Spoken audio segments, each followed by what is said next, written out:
Time now to rest. Time now to sleep. And all things will keep till the morn.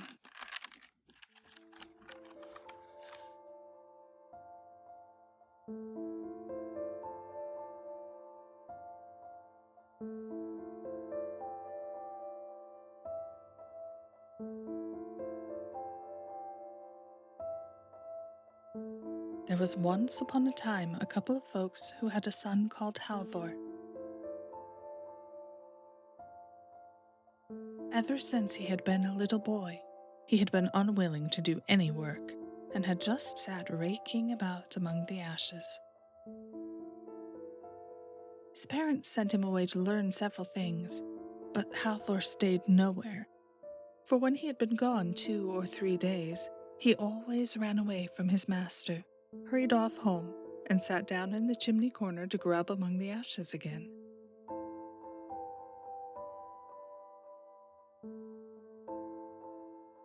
One day, however, a sea captain came and asked Halvor if he hadn't a fancy to come with him and go to sea, and behold foreign lands. And Halvor had a fancy for that, so he was not long in getting ready.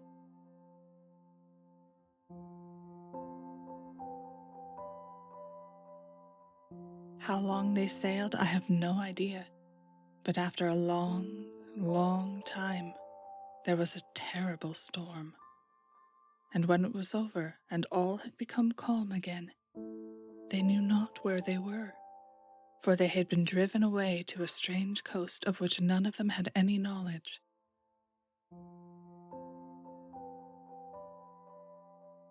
As there was no wind at all, they laid there becalmed, and Halvor asked the skipper to give him leave to go on shore to look about him, for he would much rather do that than lie there and sleep. Halvor begged for leave and at last got it, but he was to come back at once if the wind began to rise.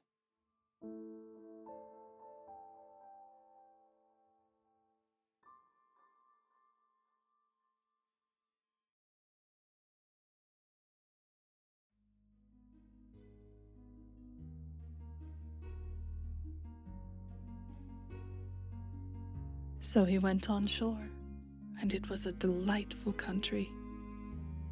Whithersoever he went, there were wide plains with fields and meadows, but as for people, there were none to be seen.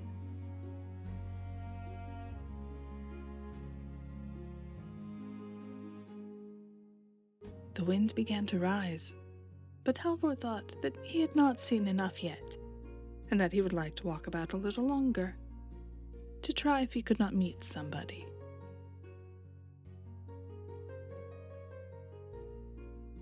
So after a while he came to a great highway, which was so smooth that an egg might have rolled along it without breaking. Halvor followed this, and when evening drew near, he saw a big castle far away in the distance, and there were lights in it. So as he had now been walking the whole day and had not brought anything to eat away with him, he was frightfully hungry. Nevertheless, the nearer he came to the castle, the more afraid he was.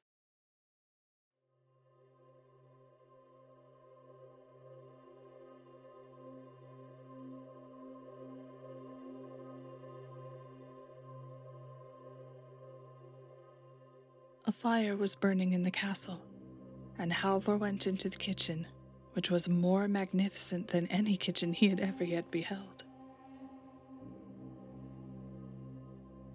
There were vessels of gold and silver, but not one human being was to be seen. When Halvor had stood there for some time and no one had come out, he went in and opened the door, and inside a princess was sitting at her wheel spinning.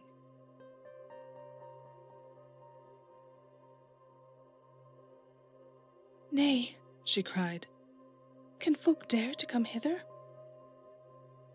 But the best thing that you can do is to go away again, for if not, the troll will devour you. A troll with 3 heads lives here.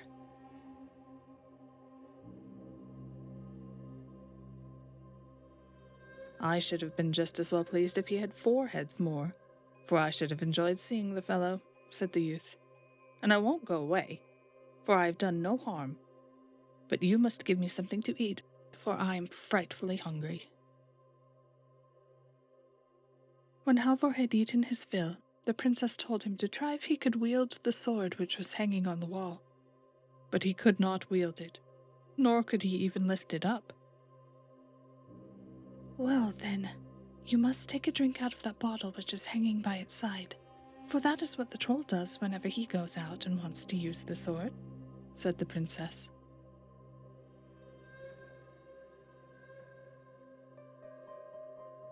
Halvor took a draught, and in a moment he was able to swing the sword about with perfect ease. And now he thought it was high time for the troll to make his appearance, and at that very moment he came, panting for breath. Halvor got behind the door. "Hut," said the troll as he put his head in at the door. "It smells just as if there were man's blood here." "Yes, you shall learn that there is," said Halvor, and cut off all his heads.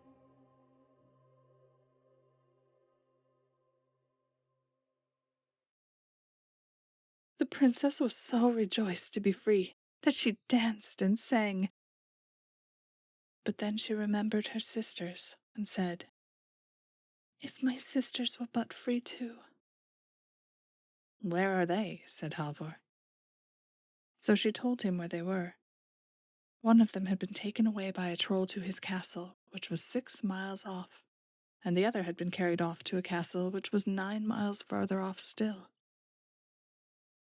"But now," said she, "you must first help me to get this dead body away from here." Halvor was so strong that he cleared everything away and made all clean and tidy very quickly. So then they ate and drank and were happy. Next morning he set off in the grey light of dawn. He gave himself no rest, but walked or ran the livelong day. When he came in sight of the castle, he was again just a little afraid. It was much more splendid than the other, but here too was not a human to be seen. So Halvor went into the kitchen and did not linger there either, but went straight in.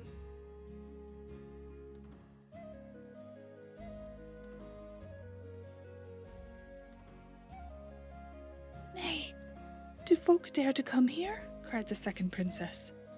"I know not how long it is since I myself came, but during all that time I have never seen a man. It will be better for you to depart at once, for a troll lives here who has 6 heads." "No, I shall not go," said Halvor. "Even if he had 6 more, I would not." "He will swallow you up alive," said the princess. But she spoke to no purpose, for Halvor would not go. He was not afraid of the troll, but he wanted some meat and drink, for he was hungry after his journey. So she gave him as much as he would have, and then once more tried to make him go away.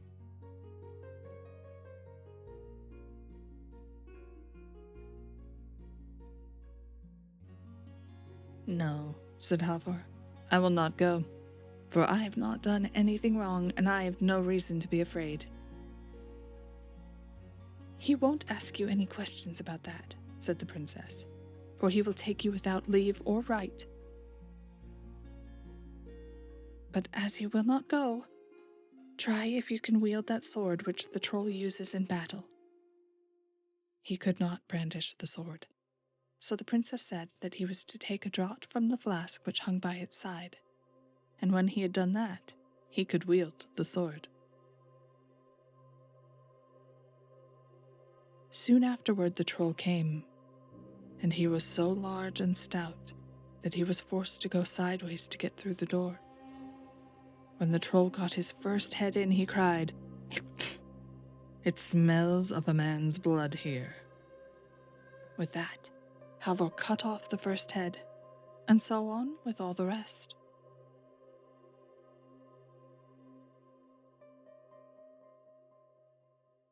The princess was now exceedingly delighted, but then she remembered her sisters and wished that they too were free. Halvor thought that might be managed, and he wanted to set off immediately. But first he had to help the princess to remove the troll's body, so it was not until morning that he set forth on his way.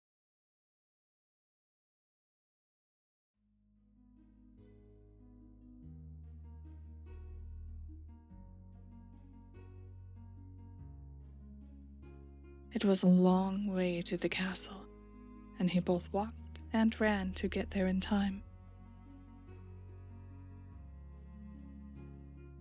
Late in the evening he caught sight of it, and it was very much more magnificent than either of the others. And this time he was not in the least afraid, but went into the kitchen and strayed on inside the castle.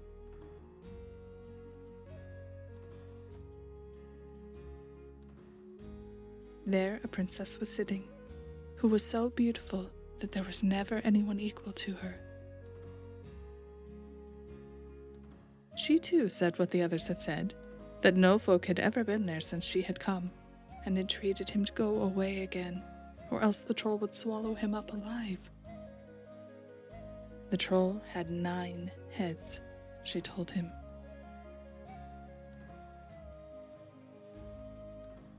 Yes, and if he had 9 added to the 9, and then 9 more still, I would not go away, said Halvor, and went and stood by the stove. The princess begged him very prettily to go, lest the troll should devour him. But Halvor said, "Let him come when he will." So she gave him the troll's sword, and bade him take a drink from the flask to enable him to wield it.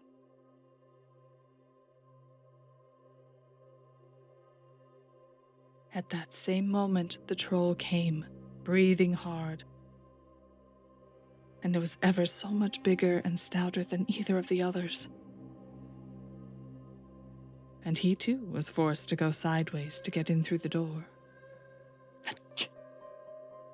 "What a smell of blood there is in here," said he. Then Halvor cut off the first head, and after that the others, but the last was the toughest of them all, and it was the hardest work that Halvor had ever done to get it off, but he still believed that he would have strength enough to do it.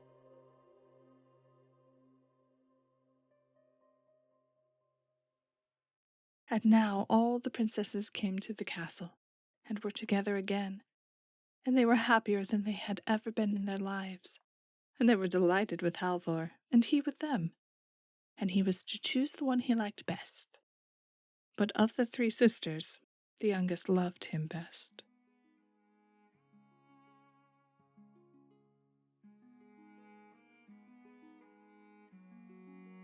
But Halvor went about and was so strange and so mournful and quiet that the princesses asked him what it was he longed for, and if he did not like to be with them. He said that he did like to be with them, for they had enough to live on and he was very comfortable there. But he longed to go home, for his father and mother were alive, and he had a great desire to see them again. They thought that this might easily be done. "You shall go and return in perfect safety if you will follow our advice," said the princesses. So he said he would do nothing that they did not wish. Then they dressed him so splendidly that he was like a king's son, and they put a ring on his finger, and it was one which would enable him to go there and back again by wishing. But they told him that he must not throw it away or name their names, for if he did, all his magnificence would be at an end, and then he would never see them more.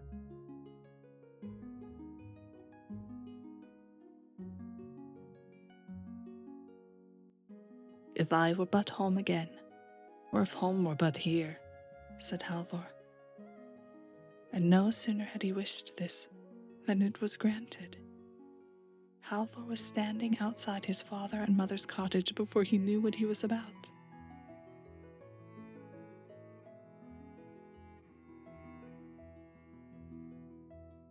The darkness of night was coming on, and when the father and mother saw such a splendid and stately stranger walk in, they were so startled that they both began to bow and curtsy.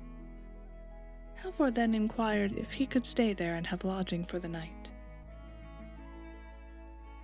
"No, that he certainly could not. We can give you no such accommodation," they said, "for we have none of the things that are needful when a great lord like you is to be entertained. It will be better for you to go up to the farm. It is not far off. You can see the chimney pots from here, and there they have plenty of everything."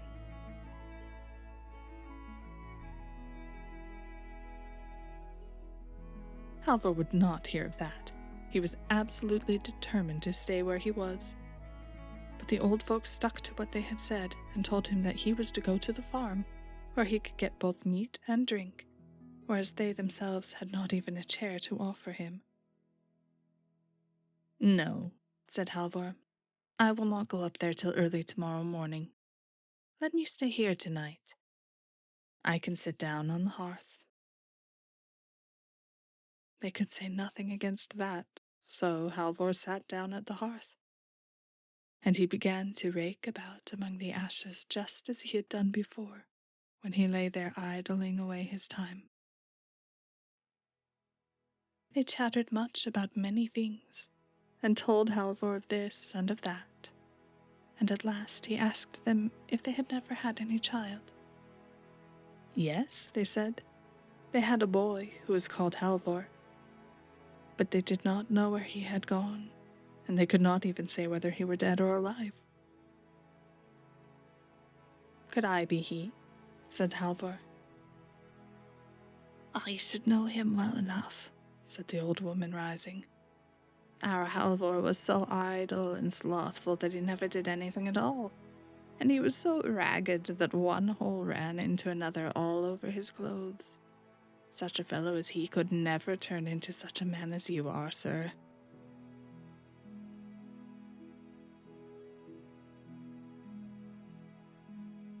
In a short time, the old woman had to go to the fireplace to stir the fire, and when the blaze lit up Halvor as it used to do when he was at home raking in the ashes, she knew him again.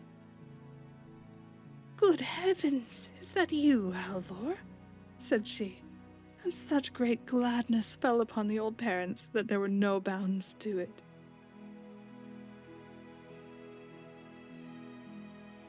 And now he had to relate everything that had befallen him, and the old woman was so delighted with him that she would take him up to the farm at once to show him to the girls who had formerly looked down on him.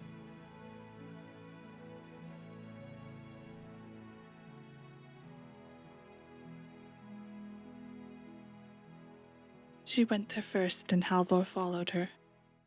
When she got there, she told them how Halvor had come home again, and now they should just see how magnificent he was. "He looks like a prince," she said. "We shall see that he is just the same ragamuffin that he was before," said the girls, tossing their heads. At that same moment, Halvor entered, and the girls were so astonished that they left their kirtles lying in the chimney corner and ran away in nothing but their petticoats. When they came in again, they were so shamefaced that they hardly dared to look at Halvor, towards whom they had always been so proud and haughty before. "Aye, aye, you have always thought that you were so pretty and dainty, and that no one was equal to you," said Halvor. "But you should just see the eldest princess whom I set free. You look like herdswomen compared with her, and the second princess is also much prettier than you. But the youngest, who is my sweetheart, is more beautiful than either sun or moon. I wish to heaven they were here, and then you would see them." Scarcely had he said this before they were standing by his side. But then he was very sorrowful, for the words which they had said to him came to his mind.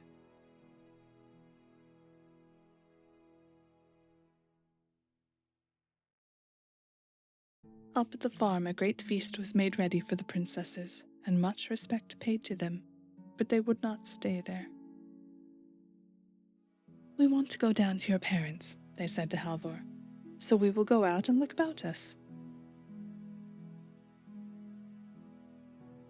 He followed them out, and they came to a large pond outside the farmhouse.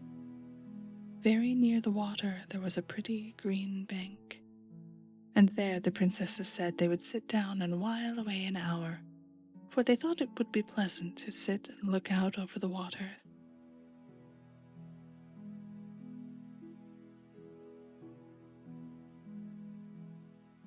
There they sat down, and when they had sat for a short time, the youngest princess said, "I may as well comb your hair, little Halvor." So Halvor laid his head down on her lap, and she combed it, and it was not long before he fell asleep.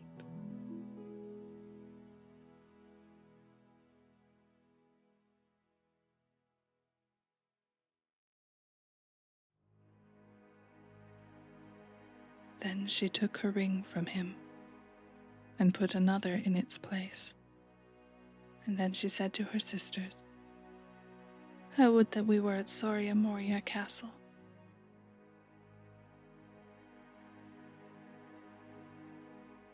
When Halvor awoke, he knew that he had lost the princesses, and began to weep and lament, and was so unhappy that he could not be comforted. In spite of all his father's and mother's entreaties, he would not stay, but bade them farewell, saying that he would never see them more, for if he did not find the princesses again, he did not think it worthwhile to live. He again had $300, which he put into his pocket and went on his way. When he had walked some distance, he met a man with a tolerably good horse. Halvor longed to buy it and began to bargain with the man. At last they agreed upon the price, and Halvor laid his bag on the horse. And sometimes he walked, and sometimes he rode. In the evening he came to a green field where stood a great tree, under which he seated himself. Then he let the horse loose and lay down to sleep. At daybreak he set off again, for he did not feel as if he could take any rest. So he walked and rode the whole day through a great wood, where there were many green places which gleamed very prettily among the trees. He did not know where he was or whither he was going, but he never lingered longer in any place than was enough to let his horse get a little food when they came to one of these green spots, while he himself took out his bag of provisions. So he walked, and he rode, and it seemed to him that the wood would never come to an end. But on the evening of the second day, he saw a light shining through the trees. "If only there were some people up there, I might warm myself and get something to eat," thought Halvor. When he got to the place where the light had come from, he saw a wretched little cottage, and through a small pane of glass he saw a couple of old folks inside. They were very old, and as gray-headed as a pigeon.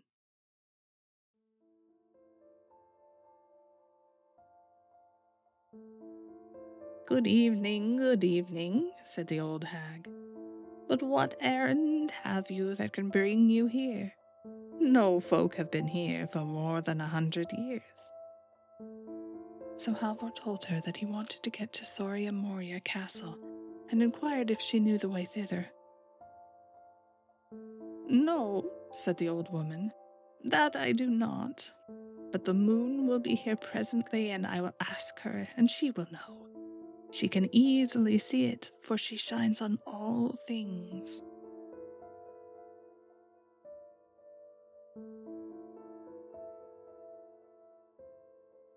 So when the moon stood clear and bright above the treetops, the old woman went out Moon, Moon, she called, canst thou tell me the way to Soria Moria Castle? No, said the moon, that I can't, for when I shone there was a cloud before me. Wait a little longer, said the old woman to Halvor, for the west wind will presently be here, and he will know it. For he breathes gently or blows into every corner.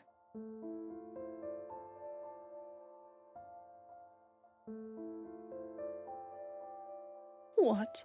Have you a horse too? She said when she came in again. But won't you exchange him with me? We have a pair of old boots here with which you can go 15 quarters of a mile at each step. You shall have them for the horse, and then you will be able to get sooner to Soria Moria Castle. Halvor consented to this at once, and the old woman was so delighted with the horse that she was ready to dance.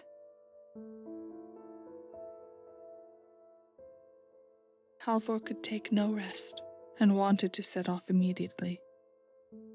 But the old woman said that there was no need to hasten. Lie down on the bench and sleep a little, for we have no bed to offer you, she said, and I will watch for the coming of the west wind.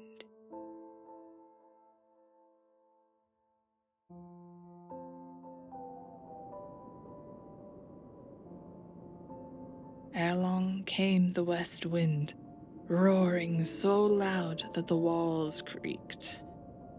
The old woman went out and cried, West wind, canst thou tell me the way to Soria Moria Castle? Here is one who would go thither. Yes, I know it well, said the west wind. I am just on my way there to dry the clothes for the wedding which is to take place. If he is fleet of foot, he can go with me. Out ran Halvor. You will have to make haste if you mean to go with me, said the west wind. And away it went over hill and dale and moor, and Halvor had enough to do to keep up with it.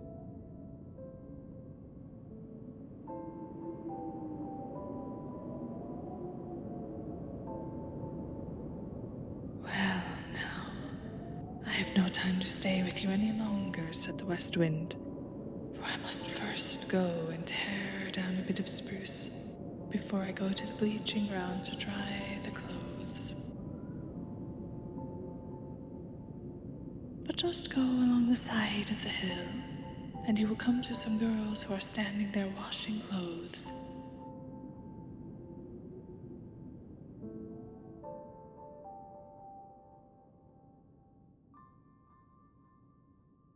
Shortly afterwards, Halvor came to the girls who were standing washing, and they asked him if he had seen anything of the west wind who was to come there to dry the clothes for the wedding. Yes, said Halvor. He is only gone to break down a bit of spruce fir. It won't be long before he is here. And then he asked them the way to Soria Moria Castle. They put him in the right way, and when he came in front of the castle, it was so full of horses and people that it swarmed with them. But Halvor was so ragged and torn with following the west wind through the bushes and bogs that he kept on one side and would not go among the crowd until the last day, when the feast was to be held at noon. So when, as was the usage and custom, all were to drink to the bride and the young girls who were present, the cupbearer filled the cup for each in turn, both bride and bridegroom, and knights and servants, and at last, after a very long time, he came to Halvor.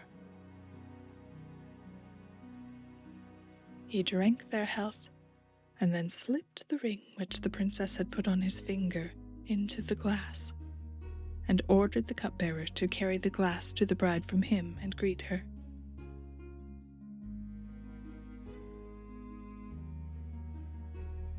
Then the princess at once rose up from the table and said, Who is most worthy to have one of us? He who has delivered us from the trolls, or he who is sitting here as bridegroom? There could be but one opinion as to that, everyone thought. And when Halvor heard what they said, he was not long in flinging off his beggar's rags and arraying himself as a bridegroom. Yes, he is the right one, cried the youngest princess when she caught sight of him. And she held her wedding with Halvor